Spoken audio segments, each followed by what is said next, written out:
we are here and this is our final event of the forum. Thank you so much for everyone sticking with us, or if you're just joining us now, welcome. And what we're going to be talking about today is researching and popular culture. So we've got 4 experts with us. I'm going to allow them to probably introduce yourselves, because then you'll appear on the screen and people can see your face, if that's okay. Jennifer, would you like to go first, because you're the one that caught my eye, not playing favourites? Hi, yeah, I'm Jennifer Voss. I am in the final stages of my PhD in drama and film history at Montfort University.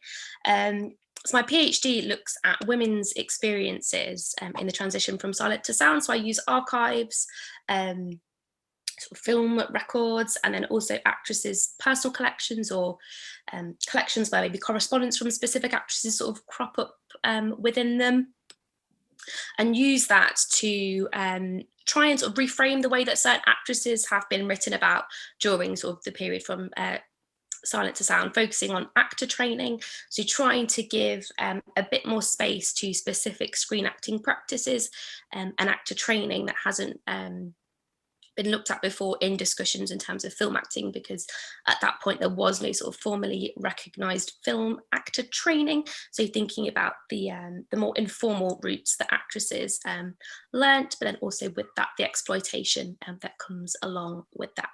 And alongside my PhD, I also have had various roles as an archive assistant. Some of those are with specific film and performance archives, but at the minute I'm working in university special collections, so working with sort of quite a broad range of archival material. Brilliant. I'm sure we'll get into more of that soon. Kat, do you want to go next, as you caught my eye next? This is a very random order. I apologise. I should have warned you in advance, but yeah.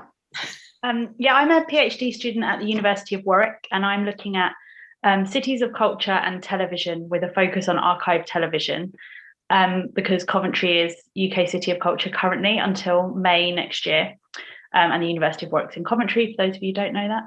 Doesn't make a lot of sense to me.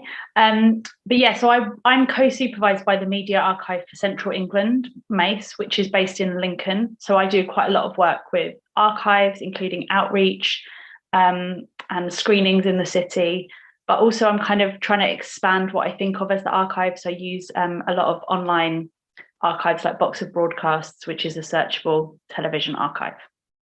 Brilliant. Catherine, Meades, would you like to introduce yourself next? Yep, I spent something like 30 years in chemical information and chemical regulations research. And then I retrained as a genealogist. So I'm now a self-employed genealogist, doing research for customers as it comes along. So it's usually basic family history research, but whatever people ask me to do, basically. Brilliant. And Becky, do you want to round us out with the introductions? Hi everyone, lovely to meet you all. So I'm Becky Bowd. I am the University Archivist at Heritage Key, which is the Archives and Records Management Centre for the University of Huddersfield.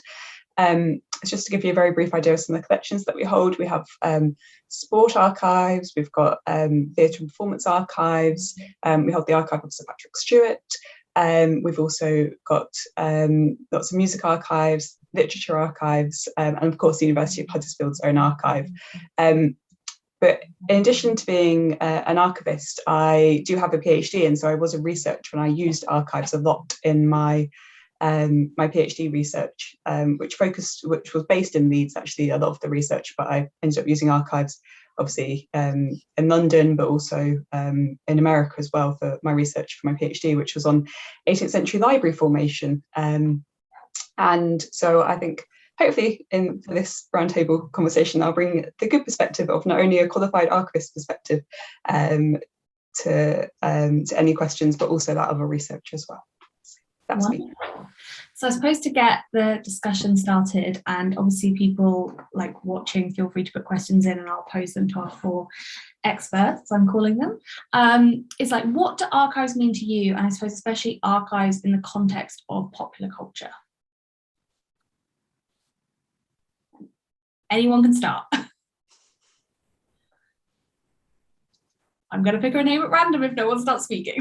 I'll jump in just because I kind of already mentioned this a little bit, but I think when I started my research, I had quite a clear idea of what the television archives would be. So it would be something in somewhere like Mace that was historic. And then as I got working, I was thinking about the fact that television is constantly changing.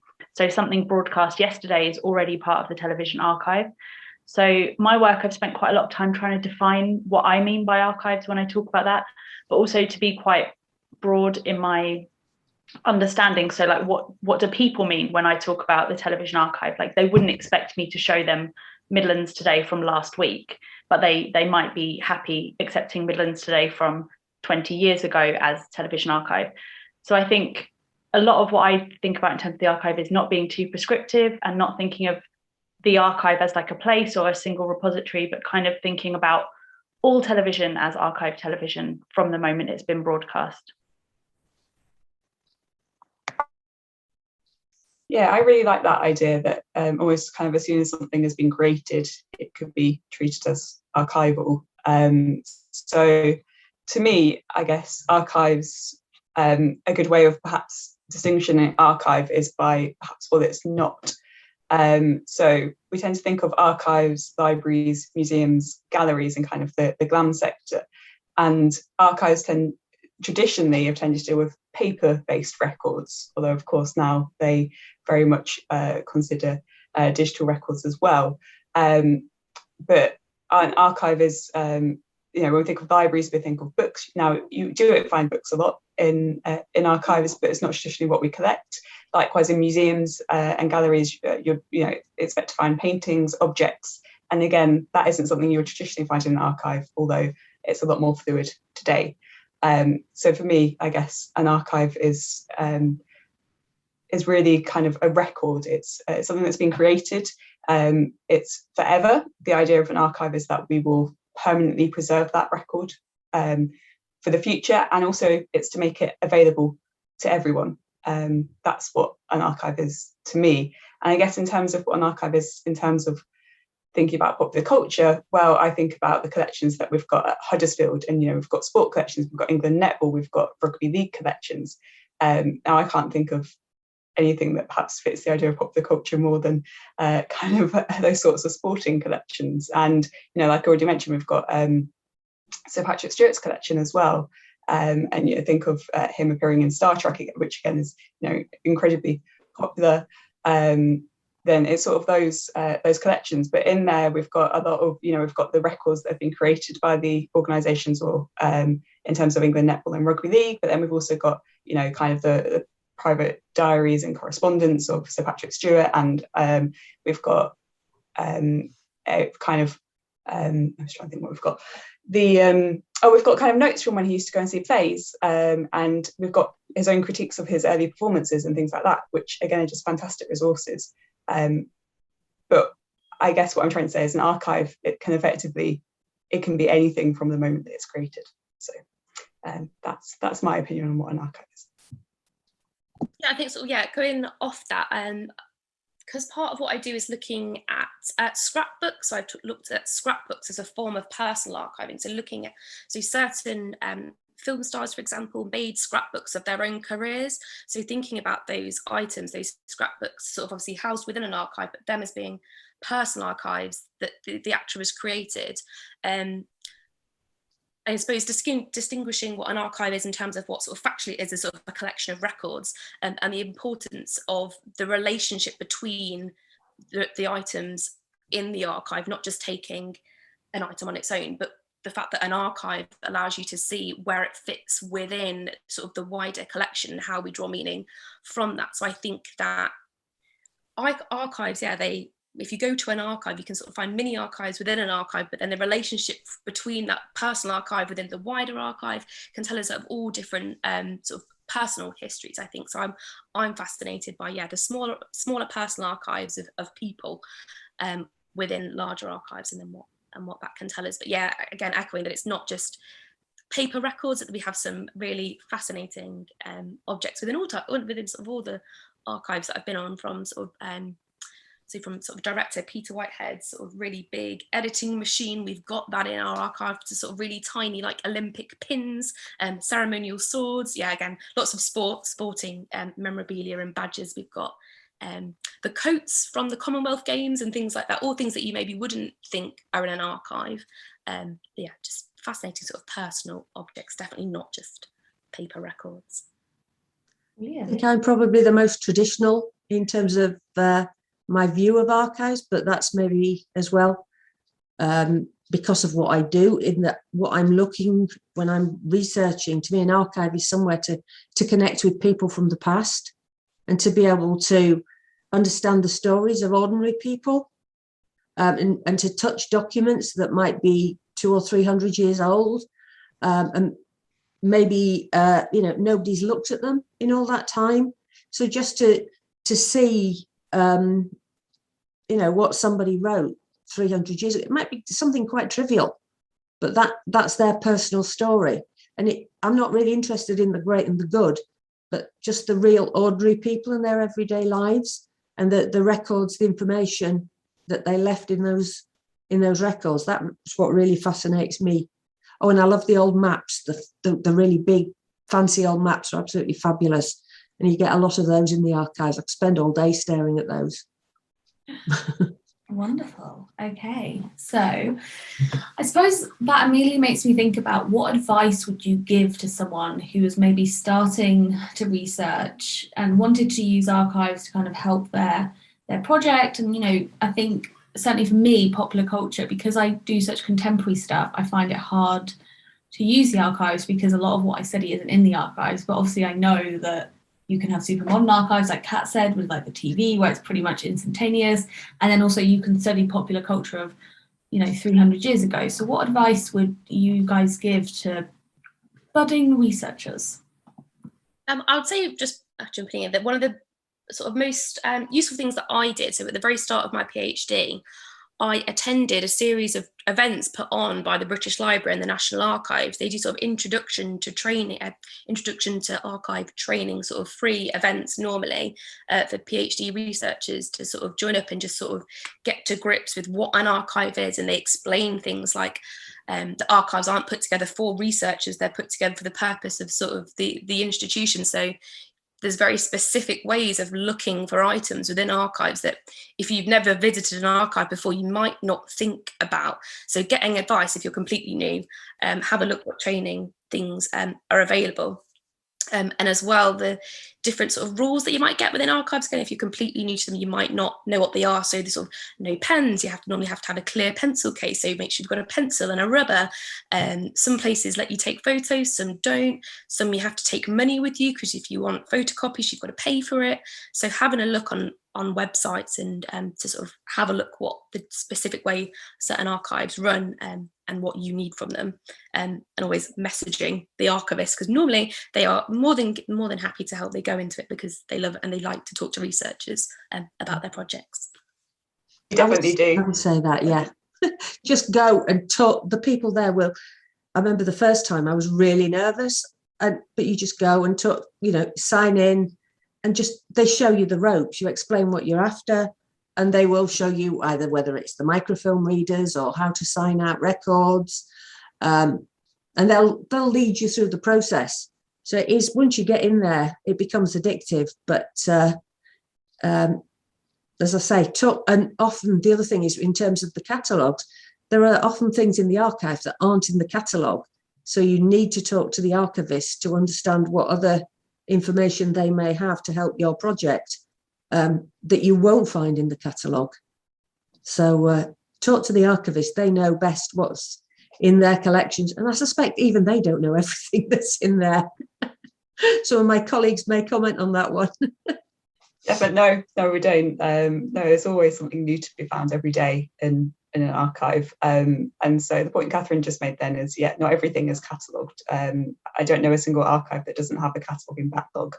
And it's worth saying that very often there's this idea in archives which is called more product less process, and the idea behind that basically is that you don't list everything down to item level. It means that you would take a a box perhaps of archives that's been presented to you and just write a very quick description of what's in that box. And so I think it's really worthwhile bearing in mind that if you're searching an online catalogue and if you are approaching archives for the first time, I'd really recommend doing just a general search on something like National Archives Discovery, which is the archive catalogue not only for the National Archives, but it also has hundreds of thousands of records from archives all over the country, and will tell you exactly, if it comes up with an item that's relevant to whatever area you're researching in popular culture, it will tell you whereabouts those records are held.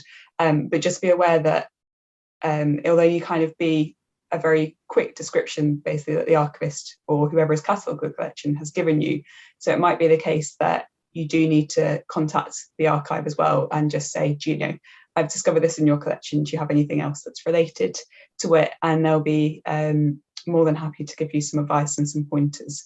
The other catalogue that I'd really recommend looking at is Archives Hub, which tends to be a lot of university collections on Archives Hub, but then again, a bit like the National Archives Discovery, you get a lot of other collections on there as well.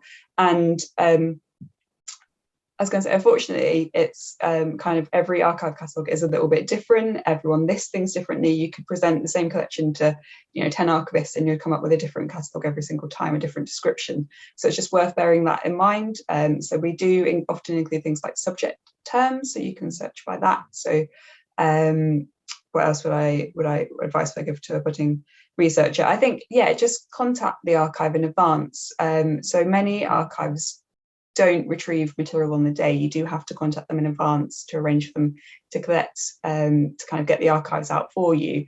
And a big part of that is because not many archives have kind of their material right next to the archive. Very often they're in outstores and they have to go and retrieve it for you, and that all takes time. So that would be my advice, would be to have a good search of the online catalogues, to familiarise yourself with kind of what different archives have, if they're going to be relevant to you, and then just drop the archive an email. And especially if it's your very first time, then just to say, it's my first time, I'm not quite sure what I'm doing, and they'll send you, any good archive should send you all the advice about what to expect from them if you're booking an appointment. So hopefully that will help anyone looking to go into the archives for the first time.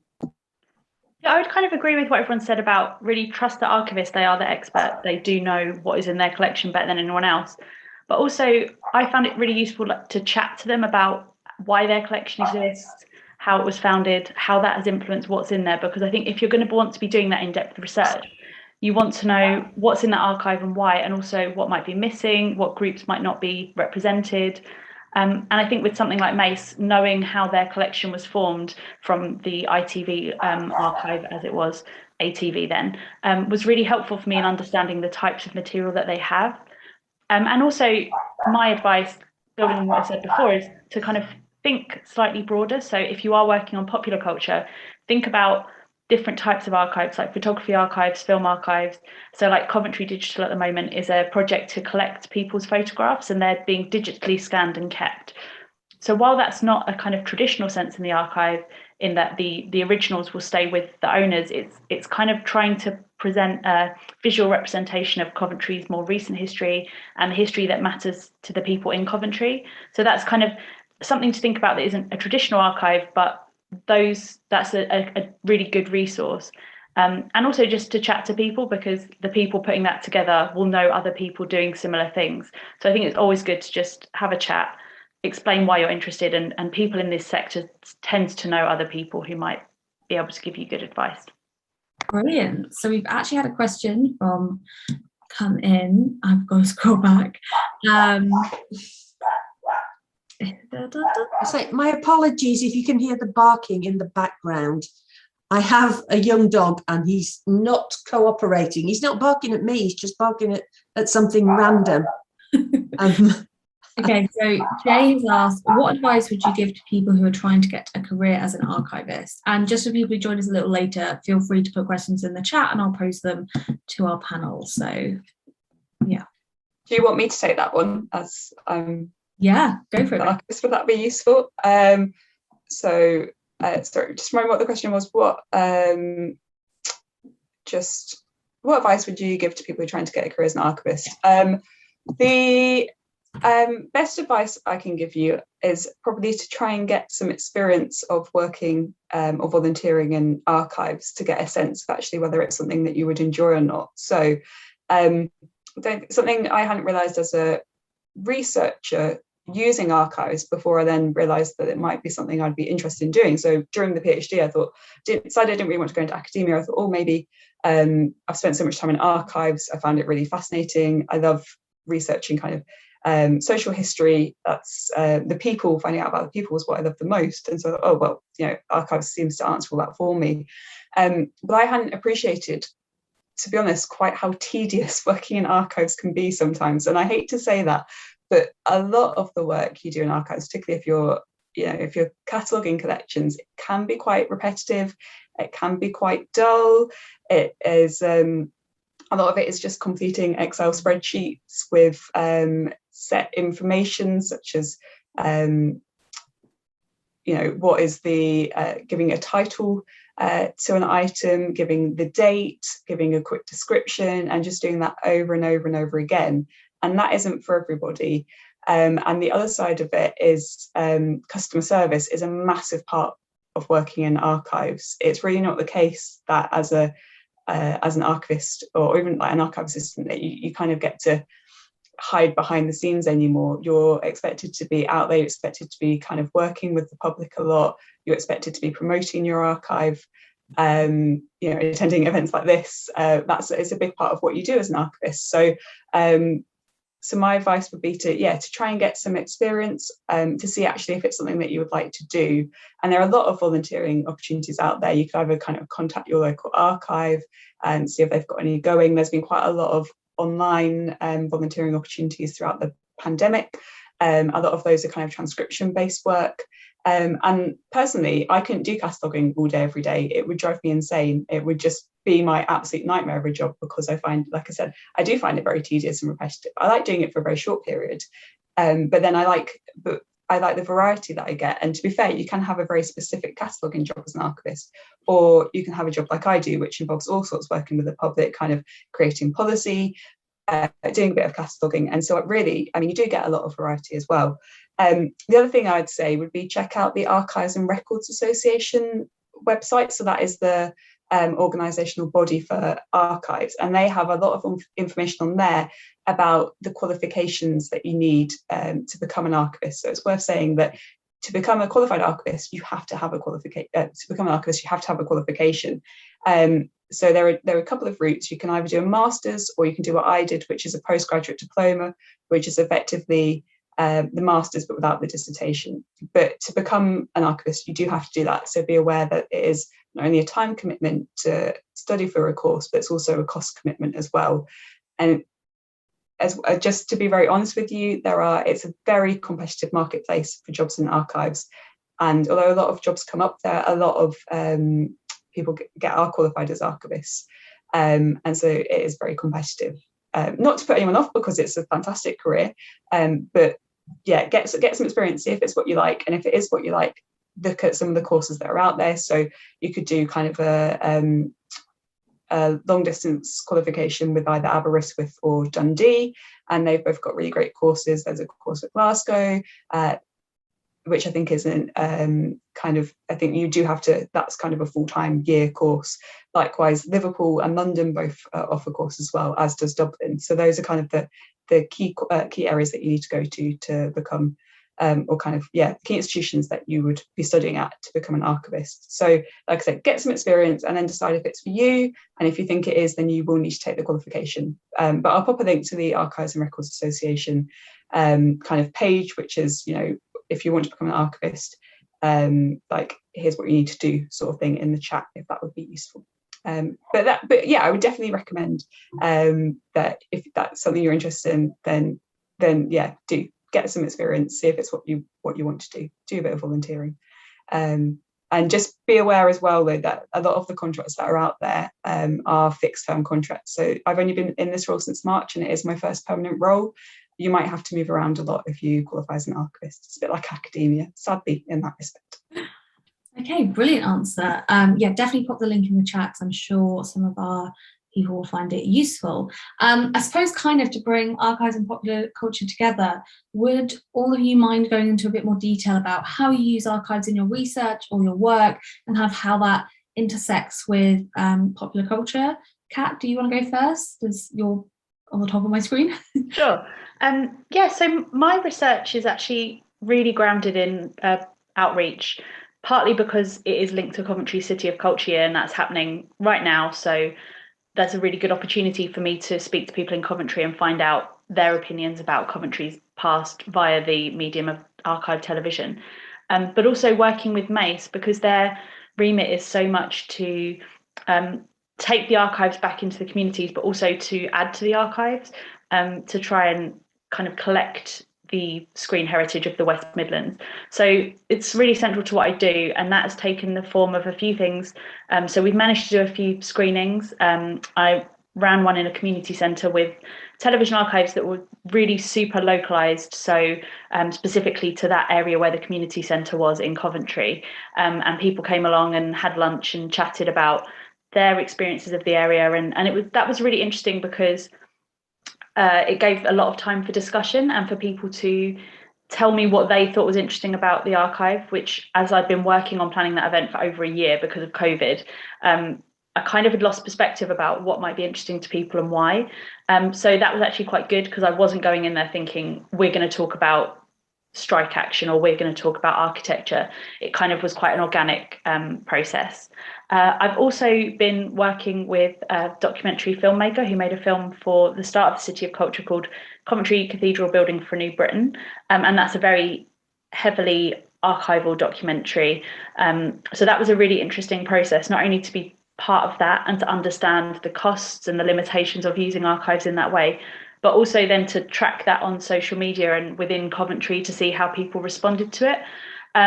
So I think for me, I'm always really interested in how people engage with the archives, and also the fact that people are quite often willing to talk about their dissatisfaction with what's in the archives. So especially around race or different communities within Coventry being represented, that's come up at a number of events. And it's really great to have those discussions and to be able to talk about, as I say, where the archive has come from and how the archive can move forward to be more representative. So yeah, it's really, really central to what I do, and it's going to form quite a lot of my thesis to kind of have those thoughts and not just be speculating what the archives means to people, but to actually be able to have had those conversations. It's great that it has that kind of interactive element, that you can get feedback and sort of, it's not just about like what's in the archives, but it's how people interact with the archives as well. That seems really crucial to the kind of and because it's over a year, it's, well, I mean, hopefully, who knows what will happen, but hopefully the things that people have said, we'd like to see more of this, it might be possible within the next 12 months to actually kind of try and do other events that kind of respond to those questions. So it isn't just, you know, me showing some people some things and then writing down what they've said. Like, hopefully it can have an ongoing relationship with people in Coventry.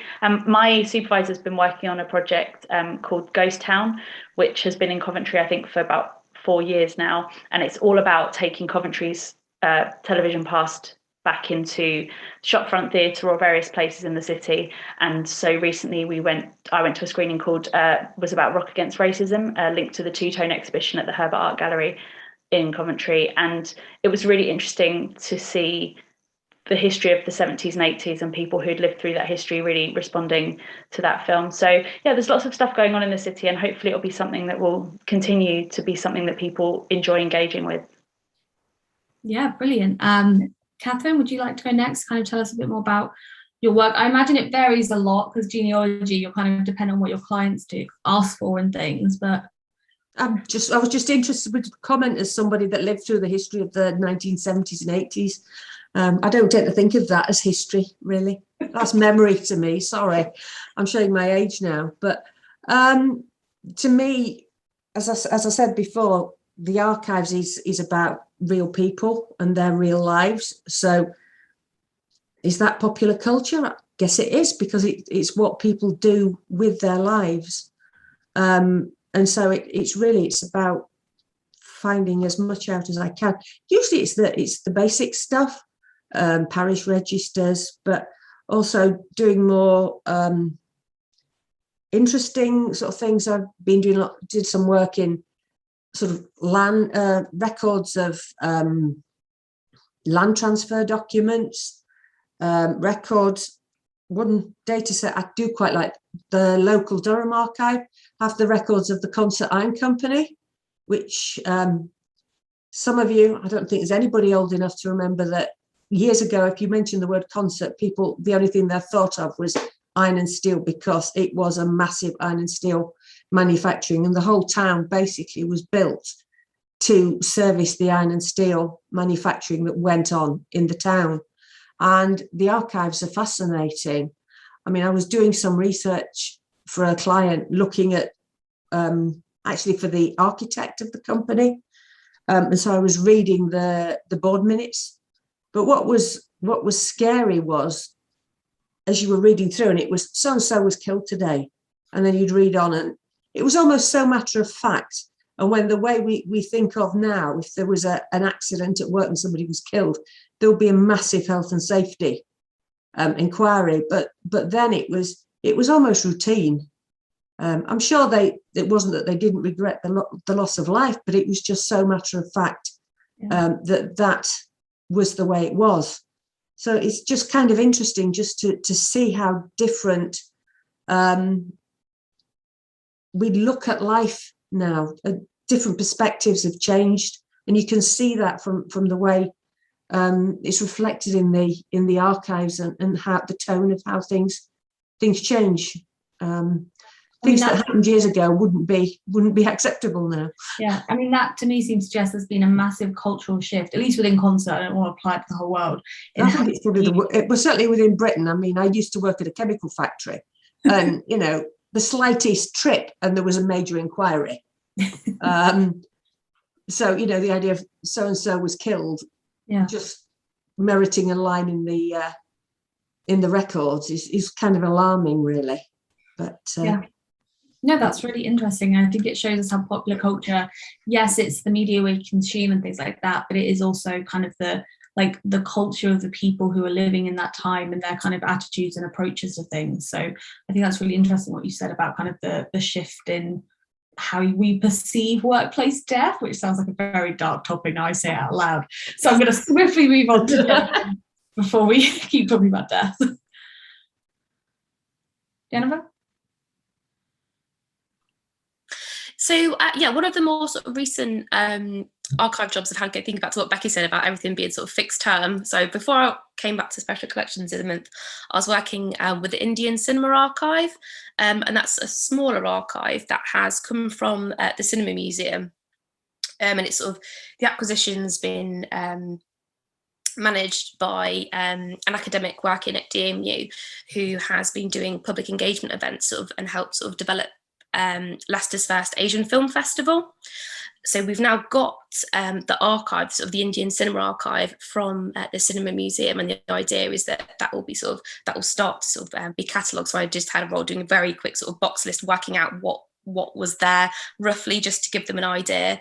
Again, lots and lots of lists on Excel spreadsheets to give a sense, and then they're going to then turn that into use that archive as part of a module on the film studies undergrad course to get the students engaging with sort of a different film archive, again thinking about representation in archives, and then use that to put on exhibitions. And I imagine that will be sort of for public, so they do a film festival module, which I think Cassie's involved in. So DMU are quite sort of keen to get their film archives and use them in sort of public spaces. So that's probably the most recent thing that I've worked on, that has that popular culture element, bringing the archive to the public through sort of academic researchers' work. Brilliant. Becky, you've unmuted, so I assume you've got something to say. I was just thinking in terms of I guess how that point about how you, I guess, bring the archive to the public is I just wanted to, I guess, build on that. So at Heritage Key, one thing, I mean, it's sadly we're not open at the moment because of COVID, but normally we've got an exhibition area as part of the archive as a way to display some of the collections that we've got, and and we've got this thing called a big curvy screen. It literally is just a big curvy screen, but you can stand there and you can search through all the archives that we've got, the visual images, and it's to really try and interact with the archives. And just thinking particularly about popular culture, I'm just thinking, I've mentioned, sport and theatre and performance and literature, but one of the major collecting areas that we've got actually is music, and that's British 20th century music. And actually at the moment, a lot of our collections are very white, very middle class, full of male-dominated music collections. And something we're looking at is a project called Broadening the Archive, which is trying to broaden our collections to be more reflective of not only the local society in Huddersfield, but of the music scene in Britain in the 20th century more broadly. But one archive that we're actually taking in at the moment is the Brass Bands England archive, and I can't think of anything really that fits more of popular culture in the north of England than brass bands. So as part of that, we're getting in a lot of sheet music at the moment that was performed by brass bands, but we're also getting in things like getting a few instruments in. We're getting their some of the outfits that they wore on, some of the banners, and there's a lot of things with popular culture there, I guess, and also but protest and politics and coal mining, and there's just, and I think that for me is what archives, there are so many links to so many different areas. You get kind of one archive in, but it can relate to so that those relationships for me what make archives so interesting, and because it links with so many different areas of popular culture. But I just saw there's there was a notification in the chat about broadening, and yeah, it's something that we're really passionate about in the idea of broadening the archive. It's not only about our collections, it's about our workforce as well. It's about making the archive as accessible as we can to people in Huddersfield, and beyond that. There's very much an idea that we are this ivory tower as the archive, and we really try not to be, but because we're based within a university, there's a ring road separating us from the rest of the University of Huddersfield is basically enclosed within a ring road, and the rest of the town's outside of that. So it's a really big project bringing together loads of different partners from across Huddersfield to really help inform us. And one of the key things we've been doing as part of that is we've asked for their feedback on our collecting policy, because the collecting policy really determines what comes into our archive. And so we've tried to make that far more accessible, tried to specify that we really want it to be more reflective of, we want women's stories, we want stories of we've used the phrase people of colour, but we're kind of going back to them about the language and terminology that we're using to the broadening group, because we think that they've got a far, the idea is that will be a reciprocal relationship, that we will use them to help us inform what we're doing, and likewise then hopefully it'll bring them more into the archive. We'll end up maybe they'll think about perhaps depositing their collections with us, using us more, making more use of the space, which is something that we really want. So that's, yeah, and I guess that fits in nicely with popular culture as well. I'm muted, so I was not saying anything to you guys then, but yes, no, definitely. I really like how you've all interpreted that question. Cassie actually has a question she wants to ask out loud, so I'll let her take it away. Yeah, I was trying to type it, but my brain wasn't working, and and then it kind of, as I was typing it, a couple of you kind of mentioned something quite similar, so I thought, okay, I best ask it, which was, are there, do you think, like barriers to access when it comes to archives? Like, do you feel that everyday people kind of know and understand about archives? And my guess is probably not. And if so, can archives then, like, what do you think that could be done to make archives more inclusive, or just more people more aware of archives and how they work, and how we might change people's ideas of what archives are? Yeah, I certainly didn't know anything about archives or what archives were until I got to PhD level. So I guess the barrier there is in terms of the privilege of being able to afford to do a PhD, having the funding, getting, even sort of being at university, and sort of the privilege that comes with that.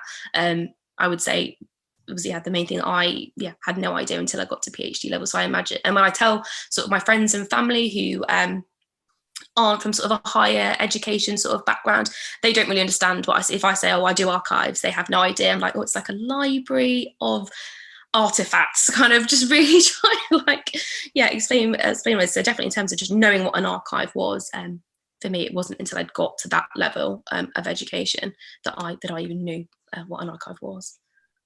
I'm just going to say, I think people, if they have a question that they need an archive, they'll probably find the archive where it is. But I think one good example of an archive is a purpose-built building, which is the Northumberland Archive, and it's actually it's built on an old colliery site, and the main site is actually a colliery museum. So there's a museum, there's a cafe, and the archive is part of that. But not only that, the archive is visible, it's actually built within a glass bubble almost. So people can actually see in, can see what's happening.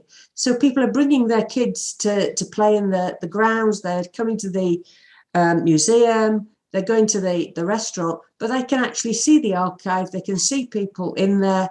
People just try wandering in, which sometimes doesn't quite work because obviously you have to, well, these days anyway, you have to book. It used to be you could just wander in.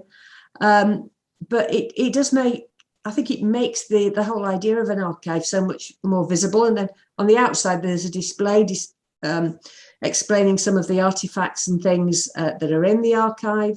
They've got a great display of like the old, the big miners' banners that they used to parade in the museum. So I think that's a great way of making an archive visible to ordinary people.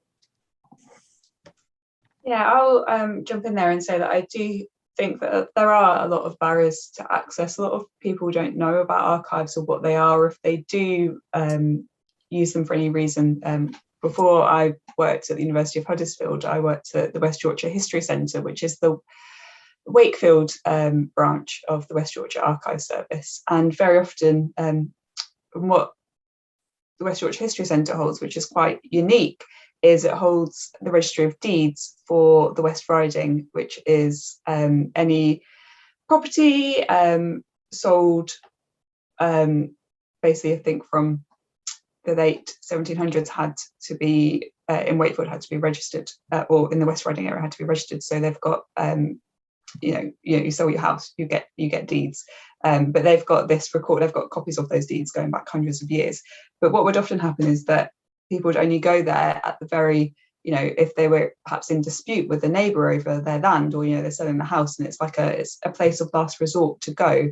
And so you'd often get people who are very stressed, very angry, desperate to get access to the records, and never been to an archive before. And although the building itself, the West Yorkshire History Centre, it's a brand new building, it's only 5 years old, it's meant to be new and welcoming, again, it's that glass outside.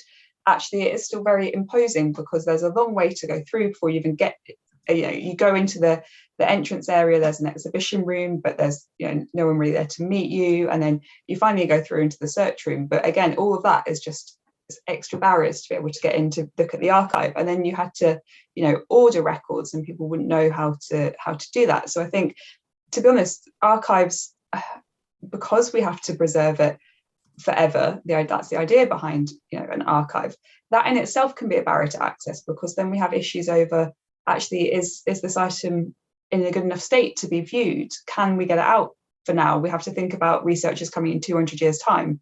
Actually, should we provide them with a surrogate copy? And for those of you who don't know, that's where we might create, might take, for instance, a photocopy of a document and provide the researcher with a photocopy.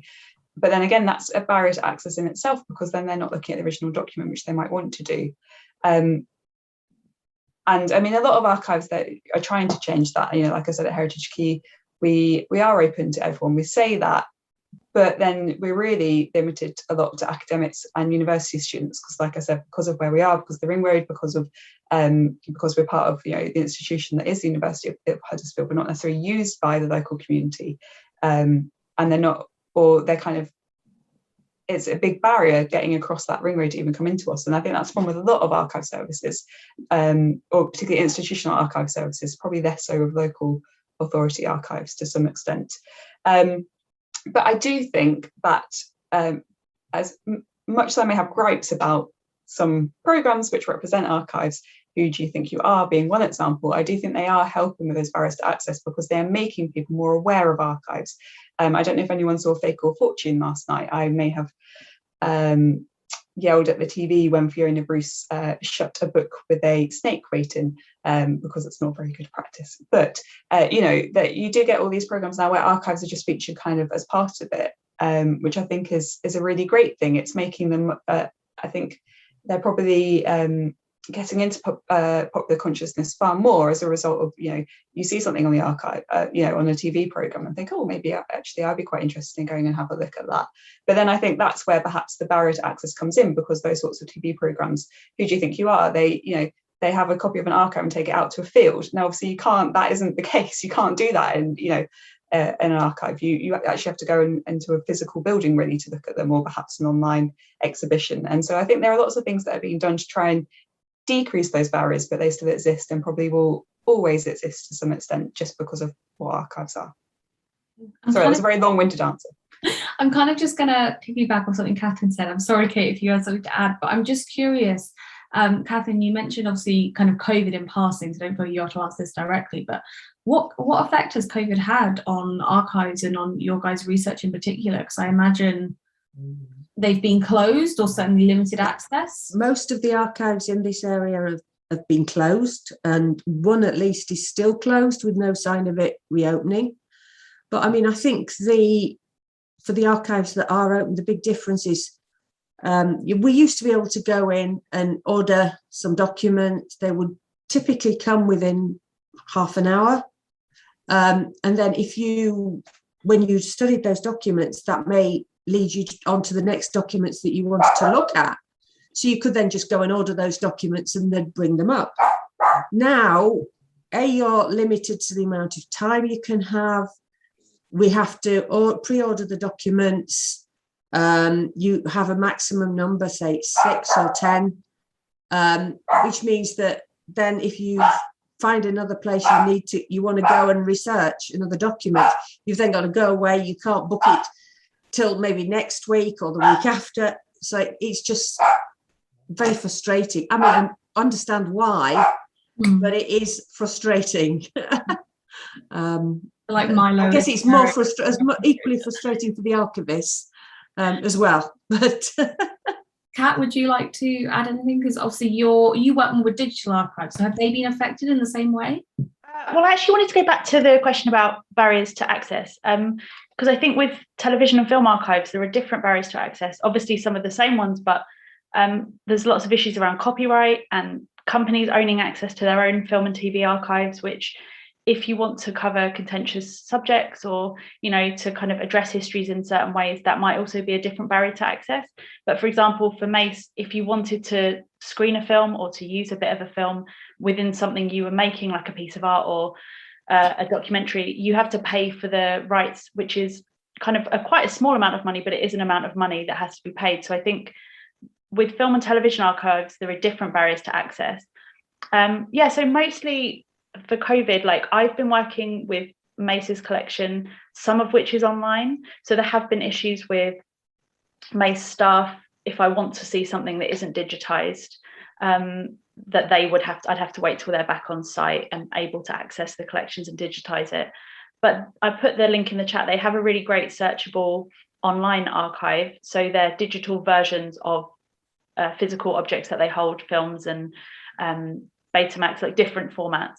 But that's been really interesting because when we've done events either online or with an online component, being able to say to people via social media or in person, like, you can just search whatever you want and there might be a film. And I think people have really engaged with that, and people have said to me, like, especially in relation to older family members, oh, they'll really enjoy searching whatever they want. And so it's kind of changed how I think people are more willing to spend time doing things like that online rather than going to a screening kind of during COVID time. So that kind of did change how much people wanted to chat to me about that. Yeah, that makes sense, to be fair. We were actually at the start of the day sort of discussing the like effect of COVID on cinemas. This is a weird like reciprocal sort of, you've gone back round to a similar topic. But Jenny, Becky, don't feel you have to talk, because I realise COVID is not necessarily what people want to talk about, but if you do have anything to sort of add, or like any advice maybe to help people who are just starting their PhDs or just starting a new research project in kind of the times of COVID, I guess. Yeah, so I guess coming from a researcher perspective, I understand how frustrating it must be at the moment, and you know, to not have access to archives. There's been a lot of PhD students and academic researchers, you know, who've got funding for a set period of time, have not been able to access the material that they need to do their project. And that, I think there's a bigger conversation to be had there about, with the funding bodies and all the rest, about extending that funding, and because of the difficulties that archives are facing. As an archivist, it's also incredibly frustrating for us. So obviously I mentioned I now work at Heritage Key, the University of Huddersfield. We currently only have access to the archives. We get access 2 days a week. That is up from when I first started, when there was zero access. And for most of the last year and 18 months, we've not had any access. So we've built up a whole load of inquiries from people contacting us, wanting us to maybe take copies of material for them, or answer whatever question it is, and we couldn't, because we just didn't have access to the archive. And that is, that's so frustrating for us as well. And now obviously when we are getting access, we're still not only are we getting new inquiries, but we're having to go back and kind of answer those old inquiries as well. And I think the other thing is, a lot of places, some places have waived their fees and charges for material due to COVID, but other places haven't. So that varies across the archives. Actually, I know a lot of researchers who've had to pay out a lot of money to be able to access, digitized copies of material that normally they'd just be able to go in for a day and, be able to take as many photographs as they liked for a very small fee. And so it's become a lot more expensive for researchers as well. And, it's so difficult as an archivist, because you've got to, at the end of the day, sadly, archives are businesses. They're there to be used, but also, you've often got to report to kind of, higher management and say, well, this is what we've done, this is how many people we've had in, actually, this is how much we're contributing to the overall organisation, and things like that. So it's such a horrible balancing act. And at the end of the day, all we want to do is provide access. But COVID has prevented that. And like Catherine was saying, there's a lot more barriers now, in that a lot of places are putting limits on how much material you can view, and some of that is down to lack of, some staff have been furloughed for a long time, perhaps still furloughed. Other staff have been moved on to different services throughout the pandemic, although again they're starting to come back into that. Again, I'm just speaking broadly here. This is across the archive service. So, and for a lot of places, we're quarantining their material, which is why, although National Archives has now stopped quarantining material, but because of that, it meant that actually there was only a really limited amount you could get out and fit on a trolley, which is what you'd then produce in the search room. And then you'd obviously have to quarantine that for a few days after a researcher looked at it, all of which limits actually how much material you can get out. And it might not seem like it, but it takes a hell of a lot of time to go and find that archive material for a customer. So I think, just coming from the archivist point of view, it's not been, certainly we understand how frustrating it is for researchers. And I hope that eventually things will kind of go more back, I guess, to normal. I know there is a lot of fear that some of these changes could be permanent, and I do hope they aren't. So just bear with us. And at the end, I know that, like, on social media, there's been kind of quite a lot of vitriol towards National Archives and other archives for some of their policies, and honestly, they are just there to help. So don't, I'm sure no one here would do that, but don't direct it at them. It's really, we are doing the best that we can in a really difficult situation. But something that some archives are doing now, and which we're hopefully going to be offering soon, is remote appointments, which I think that's something that has come out of the pandemic. And I don't know how a lot of universities have been trialing remote appointments for researchers. There are issues there in that, actually, how much, often it's only small items that can be brought out to be placed under a camera for remote appointment. But I think that's going to be, I think that again, a bit like blended working and hybrid working, hybrid use of archives is something that's going to be happening for years, I would imagine, because while there's a lack of international travel and things like that, people are going to want to use archives but aren't necessarily going to want to go into the archive. So I think that's at least is a good thing to come out of it. Yeah, definitely. That's kind of similar to events. We're starting to see more hybrid events where you have a mix of online and offline, which I think is great, because if you're disabled or if you live somewhere that you just like can't afford to get to the location of the event, it's a great way of making sure everything's more inclusive.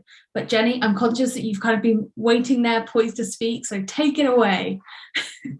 I've not got a lot to add to what Becky's just said, but so my PhD is due in January, and I've just been able to get an appointment to go to the BFI to do my last little bit, so I'm off to the BFI Special Collections on Tuesday, which is going to be brilliant, and then that's it.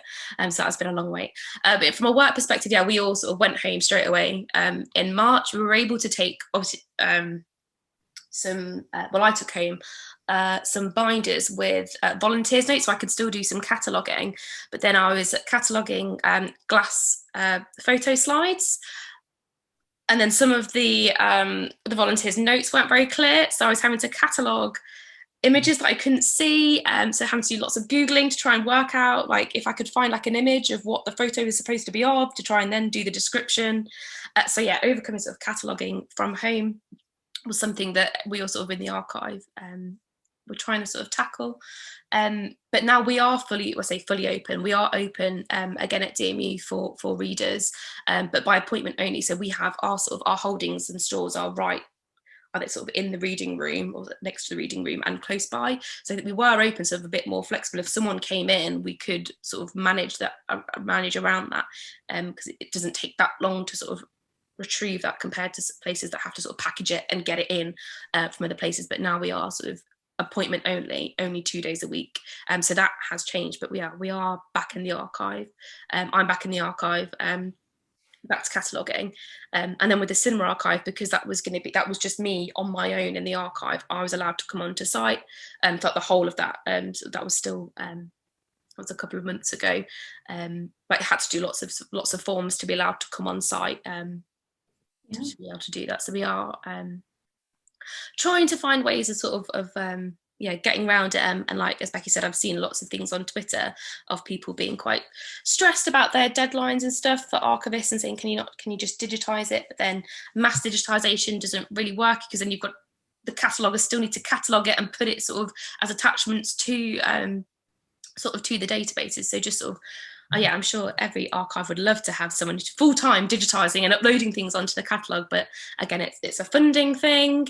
People who don't have not understaffed, but they don't have the budgets to staff someone just to do digitisation, who just stand at the scanner all day and upload things.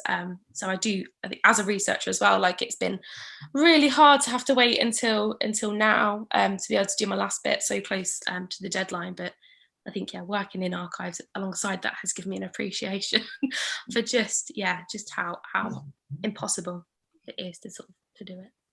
Right, I think that's a really good insight into kind of how archives have been affected. But now, to change track and go to a slightly happier topic, I was wondering if the four of you could share kind of the most interesting, exciting, or just maybe culturally significant thing you found in the archives, and sort of that you've come across and been like, oh, this is cool. I realise I did not prep you for this question, so take your time.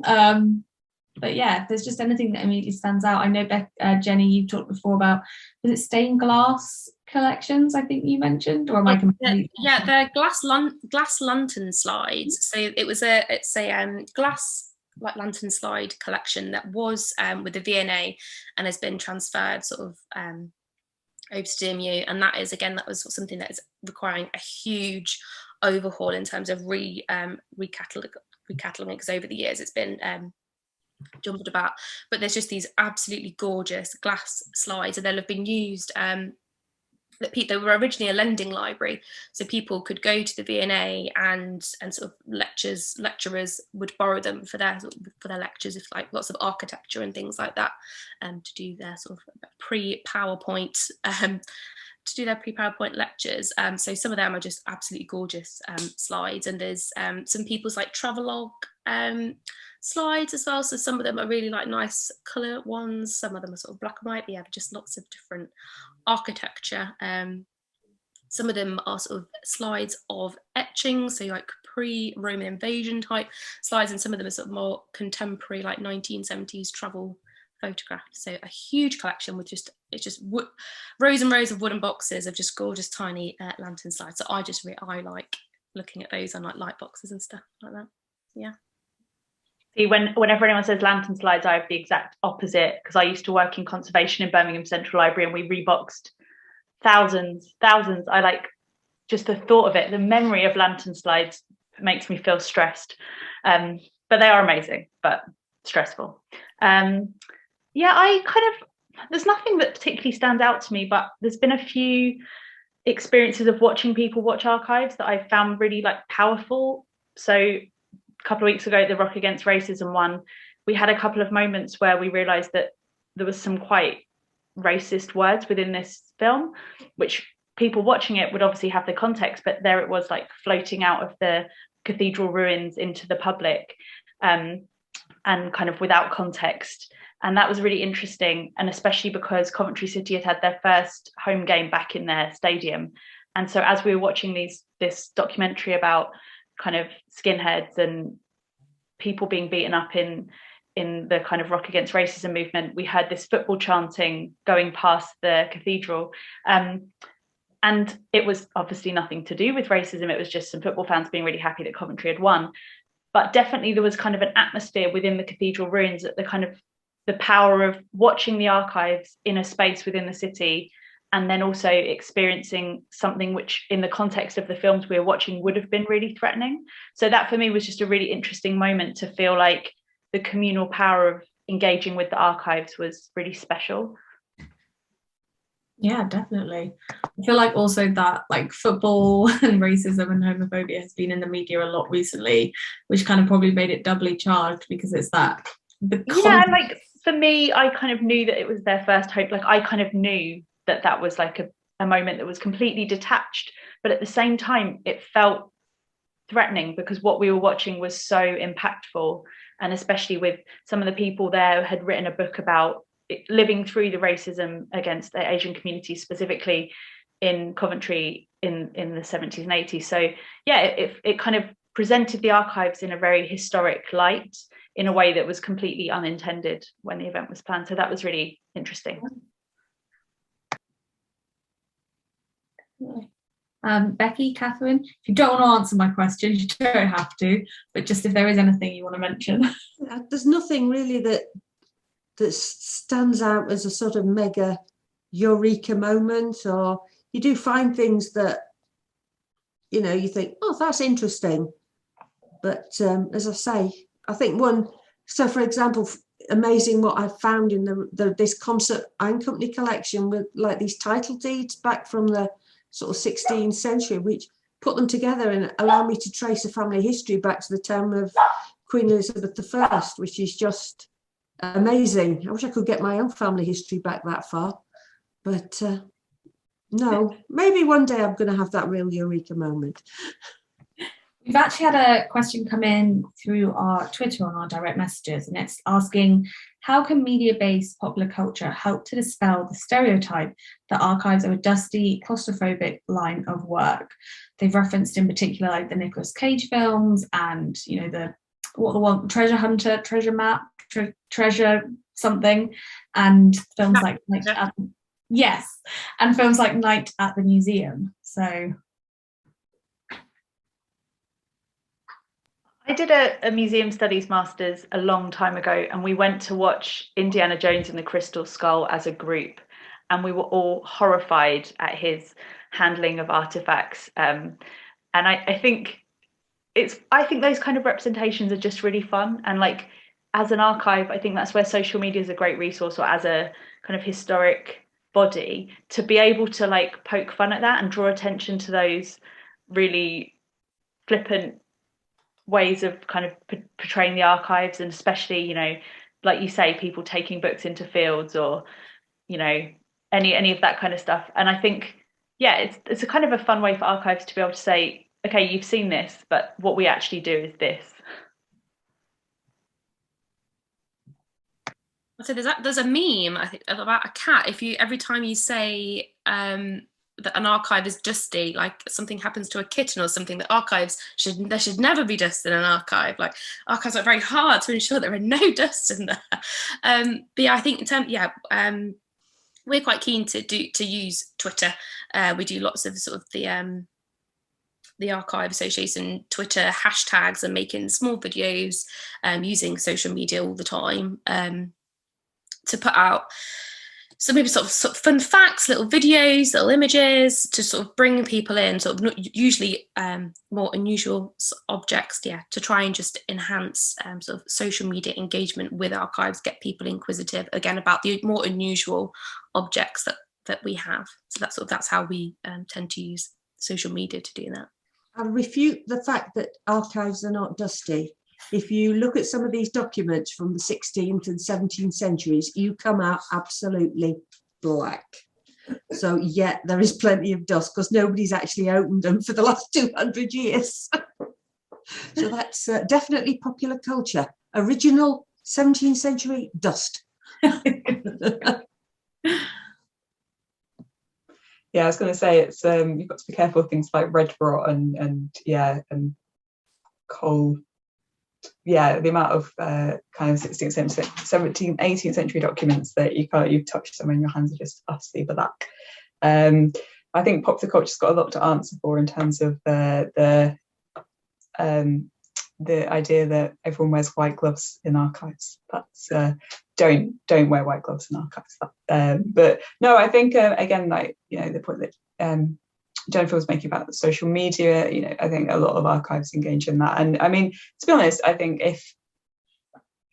it's good for archives to be shown in popular culture and to be on, you know, in films and TV. If it encourages awareness of them, even if it's perhaps not, if you then as an archivist have to work quite hard to remind people that's not really what it's like, but it's still, as long if it raises awareness, then it can only be a positive. I mean, to be fair, those kind of movies, which even though I blanked on the name, I really enjoy the Nicolas Cage movies. It's like I'm just going to vegetate. They make it seem really fun. They make it like, exactly. Oh my God, I can be a treasure hunter and go to the archives. And what little kid doesn't want to be a treasure hunter? Like that, there's nothing more exciting than that. Oh yeah, if you'd have told 5-year-old me that I'd be doing this for my job in the future, I would have been so excited. But then I was a very sad child who used to love going to museums all the time, and if I could get close to history, then I would be. And now, I get to handle documents all the time. So. Although I wouldn't recommend breaking into. I think they break into like the White House and Buckingham Palace. I rewatched it recently. This is a complete tangent, but I just have to get this off my chest. They make a big deal about breaking into the White House, and it's like a whole mission. Buckingham Palace, they're just like, yeah, we've done that, we walked up, we got it. I'm like, have you been to Buckingham Palace? You're not just walking up and walking out and investigating this desk. Anyway, not the point. But kind of my final question, because we've got about 20 minutes left, so I want to give you all enough time to answer this. Is like, what do you see as the future of archives, or what would you like to see the future of archives? We've talked a lot about more kind of digitalization, more access, kind of more integration, but more broadly, I suppose, what do you hope in like 50 years' time sort of archives look like, or what purpose, or who's visiting them? That's a very big question, which is why I've left 20 minutes for it.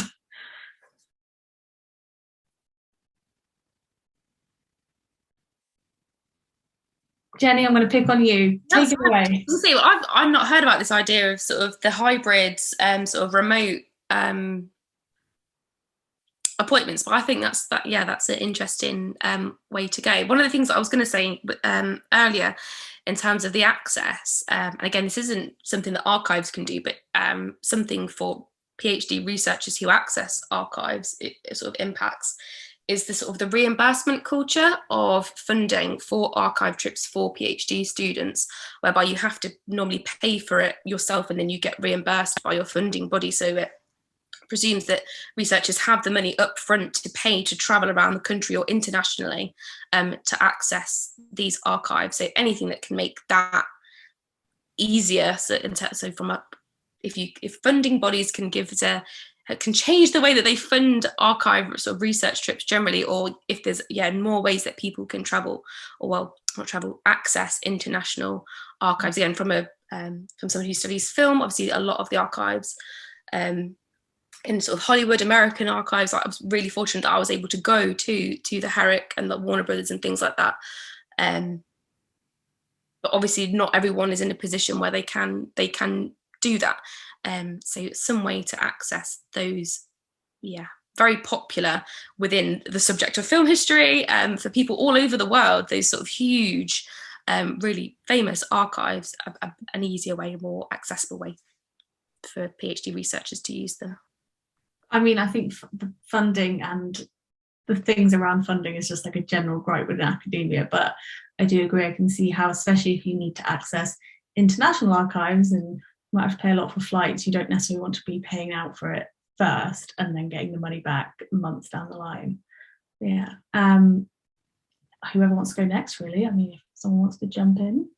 Yeah, I think I'm really interested in how people respond to the archives on television. So like making people more aware of the decisions that are made and making archives on television more well signposted. So I was talking to someone recently about Derry's City of Culture Year, and they were talking about how there was a narrative about the Troubles that kind of was pervasive within television coverage, and that a lot of the footage that was shown wasn't even from Derry, it was from Belfast. And so the idea that when you watch a historic programme and someone just puts some television archive or some film archive on the screen and it kind of stands in for a visual, but you don't ever know where it's from or how you would find that. And I think that for me is really interesting to make people question where those archives are from, but also to question what is in the archives and how it's used. So there was a bit of a scandal a couple of years ago when Birmingham was, when the BBC archive was mean about Birmingham. They posted some footage from when Birmingham was bidding for the Olympic Games and said, Birmingham, yes, Birmingham, as if Birmingham is a terrible place, why would it ever have the Olympics? And people were up in arms and they had to delete it and backtrack.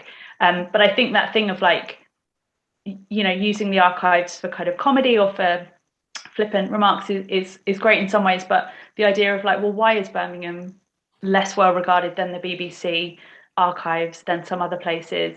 And I live in Birmingham too, so I had some skin in that game. But I thought it's really interesting that the year that Birmingham didn't get it, or around that time Barcelona got it, and their second city in Spain, Birmingham's second city in the UK, and the fact that the BBC was kind of perpetuating that image was kind of really interesting. So I think people to be able to see the television archives more and question it more, that's what I would like for the future. Brilliant. We actually have a blog post written by one of our members on that very topic, so I am going to share that in the chat now in case anyone is interested. That'd be great, because it just reminded me of that, so thank you, Kat. There we go. Becky or Catherine, do you want to talk a little bit about what you hope to see in archives going forward? I mean, I'm just going to say that I hope that places like the county record offices and the records survive, because with the budget cuts and COVID certainly not helped that there are a lot of county record offices and similar organisations that are under threat. And even in 50 years, we're never going to get everything digitised, particularly the really old material. So I think there still needs to be that opportunity for people to be able to access that and really get that hands-on approach with history. So I say fingers crossed the archives actually survive for 50 years. Yeah, I mean, that's a good point. Becky? So I will say with local authority archives that they will always have to survive in some form or other, because they are under the places of deposit under the Public Records Act. So I guess it's just whether they are open to the same extent that they are now, because certainly they have been cut, and so many of them are working at, way understaffed, having had experience of working for a local authority archive myself. But what would I like to see as the future of archives? I guess, that they're still there, that they're being used, that they are still, that they're they're accessible, that they are more representative of society, not only in terms of their collections, but in terms of the staff who are working in the sector. That's not only archives related, that's across the GLAM sector as a whole. I would, for me, I think I'd like to, for them to be used by all sectors of society, that they're not just seen as kind of the preserve of academics, or perhaps a retired local historian type. I think, it would be great to see more young people in the archives, and for them to be used, perhaps, it's kind of quite often that perhaps if you're at school, you to go to a trip to a museum, that you kind of go, you're at school, you go on a trip to an archive, and that you learn what an archive is as well, and that, that history isn't just about objects in a museum, that it's there in all kind of different forms. Because I think if you're introduced to it from a young age, that you'd probably go to a library with your family, maybe get books out, or your school might have a library if you're lucky, or you would tend to go to a museum. And because again, they do those events for families, or like the National Trust has really broadened its remit, and now it's just so focused on families and family offering. I don't think archives have done that yet. I think they're moving slowly towards it, but I think that's something that they need to. That's what I'd like to see for the future, is that we get it's not just kind of an adult doing research, that you get young people in looking at touching the archives as well. And I don't know, I think in some ways I quite like for archives not to just be stored in boxes like they are, because I think that shocked me actually the first time I went behind the scenes at an archive, because you go behind the scenes at a museum and you can see everything, you can see all the objects out on display, but with archives, it's all stored away in a box, and it's normally a brown box or a green box or whatever, and you can't see what's inside it. And again, I think that's a real shame. I think the other thing I'd like to see for the future of archives is in terms of digital archives, which we've not really discussed too much today, but there's a lot at the moment in archives about how to preserve archives and how to preserve digital archives. There's a lot less about how to make those accessible. And the National Archives, the Digital Preservation Coalition have just released some training for archivists, which is it's called Novice to Know-How, and it's all about digital preservation. They've just added a module to it, which is about how to make any digital material you've preserved accessible and how to do that. And it's still really early days for archives and archivists thinking about that. And I want that digital material to be far more accessible in the future. So it could be at the moment, it's often just kind of quite a static image, and it's making that more lifelike, I think, is going to be really important in the future. That's what I see as the future of archives. I think those are all great suggestions from everybody. And I am going to wrap up here. We're a bit early, but I hope that's okay. And it's been amazing talking to all four of you. And I think you've had such good and different insights into working in the archives. So I want everyone to give a big round of applause for our experts today. You can do the reaction, because I realise applauding on Zoom is a bit awkward. I'm going to hand you now to our two co-directors, Rhys and Jay, to sort of wrap up the forum as a whole. So take it away, Rhys and Jay.